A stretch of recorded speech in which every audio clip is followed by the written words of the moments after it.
Praise the Lord. ജീവജലം എന്ന പ്രതിദിന വാഗ്ദത്ത വചനത്തിലേക്ക് ലോകമെമ്പാടുമുള്ള ദൈവമക്കൾക്ക് വേഗം വരുന്നവനായ യേശുക്രിസ്തുവിൻ്റെ അതിപരിശുദ്ധ നാമത്തിൽ സ്നേഹ വന്ദനം. ഇന്ന് 2024 ഡിസംബർ മാസം 10-ാം തീയതി ചൊവ്വാഴ്ച. സ്വർഗത്തിലെ ദൈവത്തിൻ്റെ അളവറ്റ കൃപയാൽ നാം ഏവരും ഒരു പുതുദിനത്തിലേക്ക് പ്രവേശിച്ചിരിക്കുന്നു.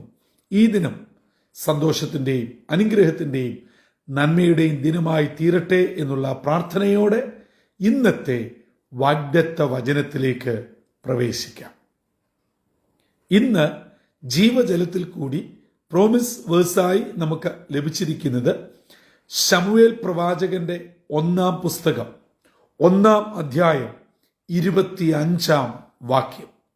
1 സാമുവേൽ ചാപ്റ്റർ 1 വേഴ്സ് 25 നാം ഇപ്രകാരം വായിക്കുന്നു: അവർ കാളയെ അറുത്തിട്ട് ബാലനെ ഏലിയുടെ അടുക്കൽ കൊണ്ടുചെന്നു. ശമൂവേൽ പ്രവാചകന്റെ പുസ്തകത്തിന്റെ പ്രാധാന്യം ശമൂവേൽ എന്നുള്ള വ്യക്തിയുടെ ആധികാരികത ശമൂവേൽ പ്രവാചകന്റെ 1-ാം പുസ്തകം 1-ാം അധ്യായത്തിൽ നിന്നും വ്യക്തമാണ്.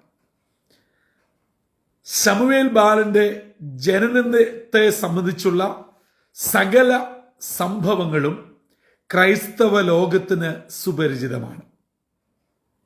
അതെ, ഒരു സ്ത്രീയുടെ കണ്ണുനീർ, പ്രാർത്ഥന, ആത്മഭാരം സ്വർഗത്തിലെ ദൈവം കേൾക്കുന്നു. ഭവനത്തിൽ നിന്നെയും പരിഹാസവുമേറ്റു. ദൈവാലയത്തിൽ ചെന്നപ്പോൾ അവിടെയും പുരോഹിതനാൽ നിന്നെയും പരിഹാസവുമേറ്റു. പക്ഷേ ഹന്നയെ അറിയുന്ന ദൈവം അവളെ മാനിച്ചു. 1-ാം അധ്യായം 20-ാം വാക്യം മുതൽ നാം വായിക്കുന്നുണ്ട്: ഏകദേശം 1 വർഷം കഴിഞ്ഞപ്പോൾ ഗർഭം ധരിച്ചൊരു മകനെ പ്രസവിക്കുകയും ഞാൻ യഹോവയോട് അപേക്ഷിച്ചു വാങ്ങി എന്ന് പറഞ്ഞ് ശമൂവേൽ എന്ന് പേർ വിളിച്ചു. എൽക്കാനയും വീട്ടുകാരും വർഷാന്തര യാഗത്തിന് പോകുമ്പോൾ ഈ ഹന്ന പൈതലുമായി ഭവനത്തിലിരുന്നു.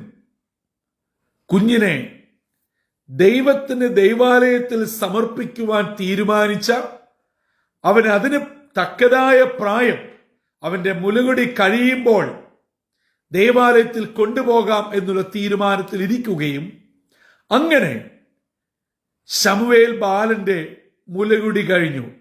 ഏകദേശം ഒരു 5 വയസ്സെന്ന് വെക്കുക. 3 വർഷം പ്രായമുള്ള ഒരു കാളയെയും 1 പറ മാവും 1 തുരുത്തി വീഞ്ഞുമായി എൽക്കാനയും ഹന്നയും ശമൂവേൽ ബാലനുമായി ഇതാ ദൈവാലയത്തിൽ ചെല്ലുന്നു. അന്ന് പഴയ നിയമ ആചാരപ്രകാരം ദൈവാലയത്തിൽ ദൈവത്തിന് എന്തൊക്കെ അർപ്പിക്കണമോ അവ മുഴുവനും അർപ്പിച്ച് ഇന്നത്തെ വാഗ്ദത്ത വചനത്തിലേക്ക് വരുമ്പോൾ അവർ കാളയെ അറുത്തിട്ട് ബാലനെ ഏലി പുരോഹിതന്റെ അടുക്കൽ കൊണ്ടുചെന്നു. ദൈവസന്നിധിയിൽ ദൈവാലയത്തിൽ അർപ്പിക്കാനുള്ളത് അർപ്പിച്ചിട്ട് തങ്ങൾക്ക് ദൈവം നൽകിയ പൈതലിനെ ദൈവവേലയ്ക്ക് വേണ്ടി അഭിഷിക്തന്റെ അടുക്കൽ കൊണ്ടുചെന്നു. പ്രിയ മാതാപിതാക്കളെ, ഇത് നമുക്ക് ഒരു വലിയ മാതൃകയാണ്. നാം പലപ്പോഴും ദൈവത്തിനും ദൈവാലയത്തിനും ദൈവദാസന്മാർക്കും സുവിശേഷ വേലയ്ക്കും ഒക്കെ ഉള്ളത് കൊടുക്കും, നല്ലത് തന്നെ. കൈ അയച്ചു കൊടുക്കും, അറിഞ്ഞു കൊടുക്കും, നമ്മുടെ മക്കളെ കൊണ്ടൊക്കെ കൊടുപ്പിക്കുകയും ചെയ്യും. പക്ഷേ നമ്മെയും നമ്മുടെ കുഞ്ഞുങ്ങളെയും നമുക്കുള്ളതിനെയും ദൈവത്തിന് കൊടുക്കുന്ന കാര്യത്തിൽ നാം എത്രത്തോളം ഉത്സുകരാണ്. നാം താഴോട്ടുള്ള 26-27 വാക്യങ്ങൾ വായിക്കുമ്പോൾ ഹന്ന ഏലി പുരോഹിതനോട് പറയുകയാണ്, അങ്ങയാണ് അങ്ങയുടെ അടുത്ത് നിന്ന് കരഞ്ഞ് പ്രാർത്ഥിച്ച ആ സ്ത്രീ ഞാനാണ്. എനിക്ക് ദൈവം തന്ന ആ കുഞ്ഞിനെ നിവേദിച്ചിരിക്കുകയാണ് ദൈവസന്നിധിയിൽ. അതെ, ആ പൈതലിനെ ദൈവത്തിന് നൽകി. പ്രിയമുള്ളവരെ, പലപ്പോഴും നാം പണം കൊടുത്തും നമുക്കുള്ളത് ദൈവത്തിന് കൊടുത്തും ദൈവാലയത്തിന് കൊടുത്തും നമ്മുടെ ഉത്തരവാദിത്തങ്ങളിൽ നിന്നും പിന്മാറുന്നവരാ. ഞാൻ പള്ളിക്ക് ചെയ്തല്ലോ, കൺവെൻഷന് കൊടുത്തല്ലോ, ദൈവമക്കളെ ആദരിച്ചല്ലോ, ദശാംശമല്ല അതിലേറെ ഞാൻ കൊടുക്കുന്നുണ്ടല്ലോ, പക്ഷേ ദൈവത്തിന് ഈ പണമൊന്നും വേണ്ട. അത് നമുക്കറിയാം. ദൈവാലയ നടത്തിപ്പിനും സുവിശേഷ വേലകൾക്കുമാണ് ഈ പണമൊക്കെ ഉപയോഗിക്കുന്നത്. പക്ഷെ ദൈവത്തിന് വേണ്ടത് നമ്മെയാണ്, നമ്മുടെ തലമുറയാണ്. ഇത് ഹന്ന നമുക്ക് നൽകുന്ന വലിയ മാതൃകയാണ്. ഓർക്കണം, നിന്നേറ്റ് പഴിയേറ്റ് ദുഷിയേറ്റ് കരഞ്ഞ് പ്രാർത്ഥിച്ച് കിട്ടിയ പൈതലിനെയാണ് സകലവും മറന്ന് ദൈവസന്നിധിയിൽ കൊണ്ട് സമർപ്പിച്ചത്. ഈ ചൊവ്വാഴ്ച അതിരാവിലെ ദൈവത്തിന്റെ ആത്മാവ് നമ്മളോട് ചോദിക്കുകയാണ്, പ്രിയമുള്ളവരെ, നമുക്ക് ഏറ്റവും വിലയുള്ളത്, മൂല്യമുള്ളത്, നാം ഏറ്റവും വില കൽപ്പിക്കുന്നത് ദൈവത്തിന് കൊടുക്കുവാൻ തയ്യാറാണോ? വളരെ ഗൗരവതയോടെ ഈ ചിന്ത ഹൃദയത്തിൽ ഉൾക്കൊള്ളണം. നമ്മളെ തൊടുന്നത്, നമുക്ക് പ്രിയപ്പെട്ടത്, അതൊന്നും നമുക്ക് ദൈവത്തിന് കൊടുക്കുവാൻ സാധ്യമല്ല. ദൈവത്തിന് നാം മറ്റു പലതും കൊടുത്ത് ഒരു പൊത്തുവരുത്ത കൊടുപ്പിൽ നിർത്തുകയാണ്. പക്ഷേ ഹന്ന ചെയ്തത് തന്റെ പൈതലിനെ ദൈവസന്നിധിയിൽ കാഴ്ചവെച്ചു. അതുകൊണ്ട് ഈ നാളുകളിൽ ഞാനും നിങ്ങളും നമ്മുടെ ഏറ്റവും വിലപിടിപ്പുള്ളത്, മൂല്യമുള്ളത്, നാം ഏറ്റവും പ്രാധാന്യം എന്ന് എണ്ണിയിരിക്കുന്നത് ദൈവത്തിന് കൊടുക്കുവാൻ തയ്യാറാകണം. പലപ്പോഴും നമ്മൾ കരുതുന്നത് ദൈവത്തിന് നാം കൊടുത്താൽ അത് പോയി, ഇനി കിട്ടത്തില്ല, നഷ്ടം എന്നാണ്. അങ്ങനെയല്ല. നാം ദൈവവചനം പഠിക്കുമ്പോൾ ഹന്ന ദൈവസന്നിധിയിൽ ഈ കുഞ്ഞിനെ കൊടുത്തിട്ട് തിരിയുമ്പോൾ അഥവാ പിൻവാങ്ങുമ്പോൾ ഏലി പുരോഹിതൻ അനുഗ്രഹിച്ചു, നീ പൈതലിനെ ദൈവത്തിന് നിവേദിച്ചതിന് ദൈവം നിന്നെ അനുഗ്രഹിക്കട്ടെ. ഹന്ന പിന്നീട് 3 ആൺകുഞ്ഞുങ്ങൾക്കും 2 പെൺകുഞ്ഞുങ്ങൾക്കും ജന്മം നൽകുവാൻ ദൈവം ഭാഗ്യം കൊടുത്തു. ശമൂവേൽ ബാലൻ ഉൾപ്പെടെ മൊത്തം 6 കുഞ്ഞുങ്ങളുടെ അമ്മയായി. 1-ാം അധ്യായത്തിൽ നാം വായിക്കുന്നത് ഹന്നയുടെ ഗർഭപാത്രം ദൈവം അടച്ചിരുന്നു എന്നാണ്. അതാണ് ഹന്നയുടെ പ്രാർത്ഥനയിൽ തുറക്കപ്പെട്ടത്. തുറക്കപ്പെട്ട ആദ്യ ജാതനെ ഒട്ടും മടിയില്ലാതെ ദൈവത്തിന് സമർപ്പിച്ചപ്പോൾ അടുത്ത 5 പേരെയും കൂടെ ദൈവത്തിന് ഹന്നായിക്ക് കൊടുക്കുവാൻ പ്രസാദം തോന്നി. ദൈവമക്കളെ, നമ്മുടെ കഴിവ്, സമയം, താലന്ത്, ഭവനം, വാഹനം, ആൺകുഞ്ഞുങ്ങൾ, പെൺകുഞ്ഞുങ്ങൾ എല്ലാം ദൈവത്തിന് വേണ്ടി കൊടുക്കുക. നിശ്ചയമായും തമ്പുരാൻ ആരുടെയും കടക്കാരനല്ല. ദൈവം നമുക്ക് ഇന്നല്ലെങ്കിൽ നാളെ അനുഗ്രഹമായി മടക്കിത്തരുന്ന ദൈവമാണ്. മറന്നു പോകരുത്. നാം വേദപുസ്തകം പഠിക്കുമ്പോൾ പ്രധാനപ്പെട്ട 3 പദവികൾ ഒരേ സമയത്ത് അലങ്കരിച്ച ധന്യനായ ഒരു വ്യക്തി ഈ പ്രാർത്ഥിച്ച അമ്മയുടെ മകനായ ശമൂവേലായിരുന്നു.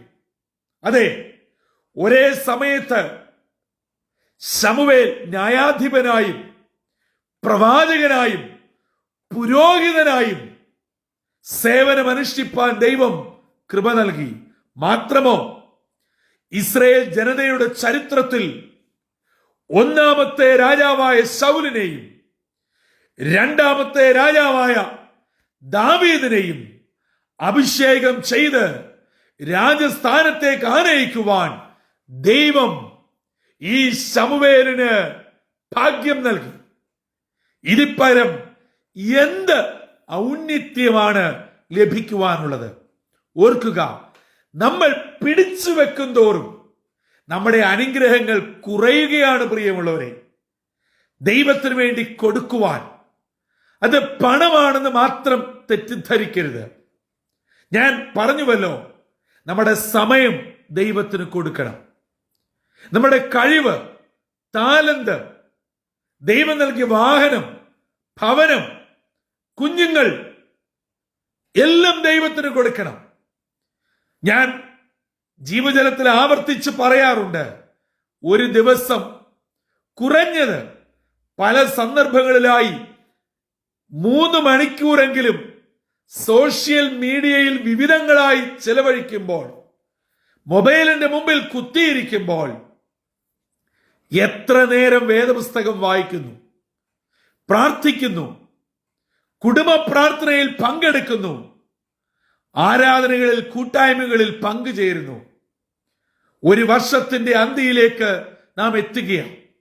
നമുക്കറിയാം, ഇനിയും വെറും കേവലം 21-22 ദിവസം നാം പിന്നിടുമ്പോൾ 2024 വിട്ടുപോകുകയാണ്.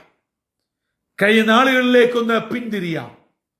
ദൈവം തന്ന സമയങ്ങൾ, അവസരങ്ങൾ, കഴിവുകൾ നാം ജീവിതത്തിൽ ഏറ്റവും മൂല്യമെന്ന് വിലയിട്ട് മാറ്റിവെച്ചത് ദൈവത്തിന് വേണ്ടി കൊടുക്കുവാൻ കഴിഞ്ഞിട്ടുണ്ടോ? അതുകൊണ്ട് ഹന്ന നമുക്ക് ഉത്തമമായ മാതൃക നൽകുകയാണ്. ദൈവാലയത്തിൽ കൊടുക്കേണ്ടത് ദൈവാലയത്തിൽ കൊടുക്കുകയും ദൈവത്തിന് കൊടുക്കേണ്ടത് ദൈവദാസനെ ഏൽപ്പിക്കുകയും ചെയ്തു. ഈ നാളുകളിൽ ഒരു പുതിയ വഴിത്തിരിവോടെ, സമർപ്പണത്തോടെ ദൈവരാജ്യ മഹത്വത്തിനായി ജീവിപ്പാൻ ദൈവം നമ്മെ സഹായിക്കട്ടെ. ആ മാതാവ് കുഞ്ഞിനെ കൊടുത്തത് വിഷമിച്ചോ സങ്കടപ്പെട്ടോ ഒന്നുമല്ല. അങ്ങനെ പരിപൂർണമായി കൊടുത്തതിന്റെ ഫലമാണ് നാം കേട്ടതുപോലെയുള്ള അനുഗ്രഹങ്ങൾ പിന്നീടുള്ള അധ്യായങ്ങളിൽ നാം വായിക്കുവാൻ ഇടയാകുന്നത്. അങ്ങനെയെങ്കിൽ നമ്മെയും നമ്മുടെ കുടുംബങ്ങളെയും അനുഗ്രഹിക്കുവാൻ ദൈവം മതിയായവനാണ്.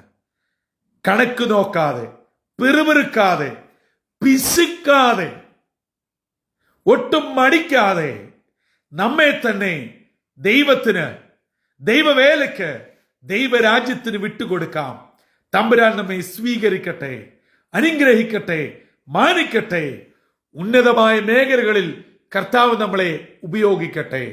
ജീവജലം ശ്രവിച്ചുകൊണ്ടിരിക്കുന്ന ദൈവമക്കളെ, ഒരു വർഷത്തിന്റെ അന്ത്യയിലെത്തുമ്പോൾ നാം പലവിധ കണക്കുകൾ തിരിഞ്ഞു നോക്കാറുണ്ട്.